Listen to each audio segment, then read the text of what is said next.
ख्वाब में भी मैं आ रहा हूँ तो मैं क्या करूँ। अब वो पहले बता दे कि बीजेपी में कब जाने वाले हैं। तो क्या अजीत पवार मेरे से पूछ के गए थे वोट लेने? अगर उनकी बात सच है, मैं चैलेंज कर रहा हूँ उनको।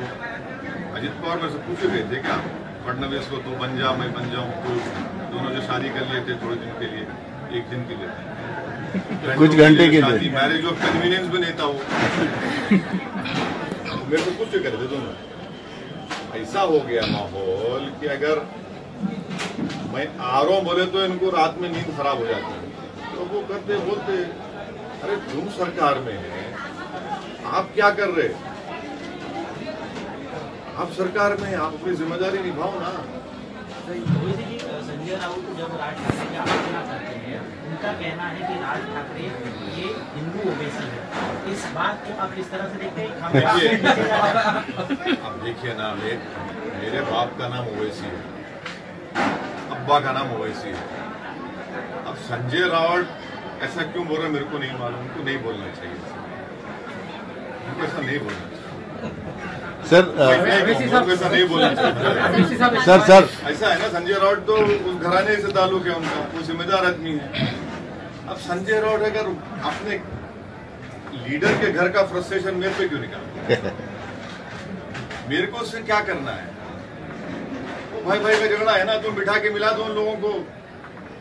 अरे ओवैसी ओवैसी ये सब क्या तुम क्या जो तुम बीजेपी के साथ साल जो हनीमून मनाए वो क्या था? मोदी को वोट दो बोले आप 2014 में 19 में, वो क्या था? तुम तो 370 पे साथ दिए। ये बकवास है ये, और क्या है? सर राज ठाकरे ने लाउड स्पीकर हटाने का मुद्दा है, आपका उस पर क्या व्यू है? देखिए हमारा मानना ये है कि ये सब इसलिए किया जा रहा है क्योंकि एक माहौल जो मुसलमानों के खिलाफ हेट का बन रहा है उसी का हिस्सा है। लेकिन 3 तारीख को अल्टीमेटम दिया है राज ठाकरे ने। अरे भाई आप ये सवाल मुख्यमंत्री से पूछिए, आप ये सवाल शरद पवार साहब से पूछिए। आप बताइए ना कि आप क्या करने वाले हैं। मैं मुख्यमंत्री हूं क्या? जिस दिन इम्तियाज जलील मुख्यमंत्री बन जाएंगे हम बता देंगे आपको क्या अल्टीमेटम दिया तो क्या करते हम। ये तो सरकार को बताना है ना। आपके कार्यकर्ताओं को आप क्या कहेंगे कि हर हनुमान चालीसा बजाई जाती है? सभी देखिए एक बात, हम पीस और अमन को मजबूत करो बोल रहे हैं, मगर आप जैसा बोल रहे हैं हम पंचिंग बैग नहीं है, हम पंचिंग बैग नहीं है। सर बात मुसलमानों को सॉफ्ट कॉर्नर करने की हो रही है। हाँ, बात मुसलमानों की सॉफ्ट कॉर्नर हम बता रहे हैं, सॉफ्ट टारगेट किया जा रहा है। इस बीच में बीजेपी ने एक और एलिगेशन लगाया है कि गोरखपुर कांड में जो आवासी है वो आईएसआईएस के लोगों से सोशल मीडिया के जरिए बातचीत करते थे और कई सारे ऐसे प्लान्स को भी वो ऑनलाइन सर्च करते थे। तो ये भी एक मुसलमान व्यक्ति ही क्यों? ये अब्बासी भी एक मुसलमान व्यक्ति ही है, वो आईएसआईएस से कनेक्टेड था। एक बार दोबारा आज आपको मालूम आज क्या हुआ? कल अयोध्या में क्या हुआ?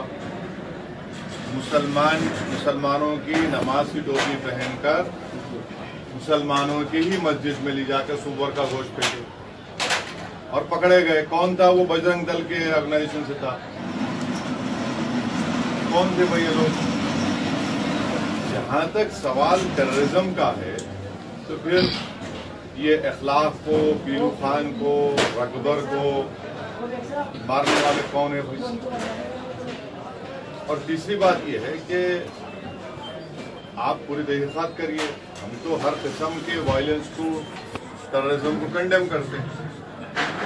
आज ही बेंगलुरु में कर्नाटका में एक साहब जो है मस्जिद में चले गए कल, जहां पर लेडीज मुस्लिम नमाज पढ़ रही थी, कपड़े उतार दिया उनके सामने जाकर और गाली देना शुरू कर दिया। कौन है ये लोग? फिर रेडिकलाइज कौन कर रहा है इनको? मैं शुरू से कह रहा हूँ रेडिकलाइजेशन हो रहा है। और मैं तो मेरे को जब गोली चली, मेरी गाड़ी में गोली चली, तो मैं किसी समाज को ब्लेम नहीं किया। मैं बोला वो रेडिकलाइज क्यों हुआ? आप रेडिकलाइजेशन पे रोको ना, उसको रोक लगाइए रेडिकलाइजेशन पे। रेडिकलाइज कोई भी हो रहा है तो रोक लगाइए। क्यों हो रहा है उसके आपको मालूम, मगर आप तो खामोश बैठे हुए हैं। 2019 में लोकसभा चुनाव में लड़ते हुए जिस प्रकार में राज ठाकरे ने एक अलग अंदाज में मोदी के खिलाफ प्रचार किया था और अभी हालात ऐसे हैं कि नहीं मगर बी टीम में बी टीम कहा जा रहा है हम पूरा डील हम कर लेते। अब आप देखो अरे हम लड़के शिवसेना को हराए। हाँ वो तकलीफ है संजय राउत को कि औरंगाबाद की हिंदू मुस्लिम दलित जनता ने शिवसेना को हरा दिया, तो वो गुस्सा मेरे पे कभी कभी निकाल लेते। सर आखिरी सवाल मेरा ये है, एक तरफ से आखिरी सवाल ये है कि फिर एक बार कल की सभा में हो सकता है कि औरंगाबाद का नाम संभाजी नगर किया जाए।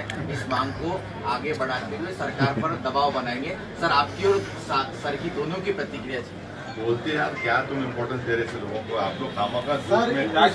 एक बात सुनिए क्यों इतना धूप में टाइम खराब कर रहे हैं? हेलो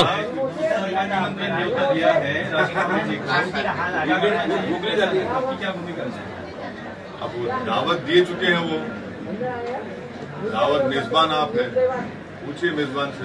लेकिन वो शादी को गए दूसरे, लेकिन ये दावत उन्होंने ली नहीं। दूसरे शादी को गए लेकिन इनकी दावत ली नहीं उन्होंने। शादी के लिए जाने को अच्छा है भाई, अच्छा नहीं आए तो अच्छा शेष गेंदबाज आपको इम्तियाज गोली लगी है। हाँ ऐसा है ना, वो आप ही की ब्रदरी से आए तो उनको गोली डालना अच्छा आता। देखिए एक बात सुनिए, यक्सा सिविल कोड को इस देश की जरूरत नहीं है। हमको आप ये बताइए, आज बीजेपी अमित शाह साहब ये सब बोल रहे हैं, आपको मालूम गोवा में जो सिविल कोड है कैसा सिविल कोड है? अगर गोवा में कोई हमारा हिंदू भाई शादी करता है और उसकी वाइफ की उम्र 25 और 30 साल की हो जाती, उसको बेटा नहीं हुआ तो सेकंड मैरिज कर सकता है वो। अब इस पर क्या बोलेंगे बीजेपी वाले? सरकार आपकी है वहां पर। कॉन्स्टिट्यूशन में पार्ट 4 है डायरेक्टिव प्रिंसिपल, उसमें आर्टिकल 47 पढ़ लो आप, प्रोहिबिशन लगाओ अल्कोहल के ऊपर। क्यों नहीं लगाते भैया? डायरेक्टिव प्रिंसिपल में लिखा हुआ है शायद आर्टिकल 38 में कि सबको इनकम जितना हो सके बराबर होनी चाहिए। कहाँ इनकम किधर है? देश की 90% दौलत देश के 10-15 पूंजीपति के पास है। फिर उसी से डायरेक्टिव प्रिंसिपल लिखा हुआ है कि इक्विटेबल डिस्ट्रीब्यूशन रिसोर्सेज होना चाहिए। अरे कहाँ है भैया, कहाँ हो रहा है? आप सिर्फ इसका अच्छा हमारे को ये बताइए कि शराब के ऊपर क्यों पाबंदी नहीं याद करते? शराब लगाओ ना पाबंदी, बंद करो शराब। बीजेपी जाना सरकार में आप डायरेक्टिव प्रिंसिपल्स का महात्मा गांधी ने खुद बोला था, जैसा आपने गुजरात में लगाया, चलो वैसा ही थोड़ा बहुत करके लगाओ ना, लगाओ आप जहाँ आप सरकार में। शराब पे आप नहीं लगाना, बंद नहीं करना चाहते। क्यों बंद नहीं करना चाहते? क्योंकि शाम में 6:30 बजते कि आपको होना, आपको ठंडा होना, आपको नहीं तो आप ढीले पड़ जाते।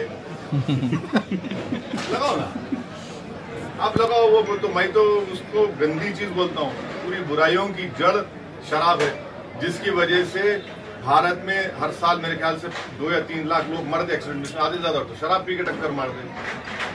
महिलाओं पर वायलेंस होता, बच्चों पे वायलेंस होता। आप बंद करो ना। आप डायरेक्टिव प्रिंसिपल में लिखा हुआ है, शराब क्यों नहीं बंद करना चाह रही बीजेपी? बंद करो ना, चलो आपके स्टेट में लगा दो, बंद कर दो। आप वहां नहीं बंद करेंगे तो यूनिफॉर्म एंड कॉमन कोड में जमीन आसमान का फर्क है कि दया बागा स्कूल ऑफ थॉट रहेगा, मिताक्षरा स्कूल ऑफ थॉट रहेगा, बताओ हमारे को। और हिंदू अनडिवाइडेड फैमिली में टैक्स रिबेट मुसलमानों को, सिख को, क्रिश्चियन को क्यों नहीं मिलता भाई? ये राइट टू इक्वालिटी का वायलेशन नहीं है।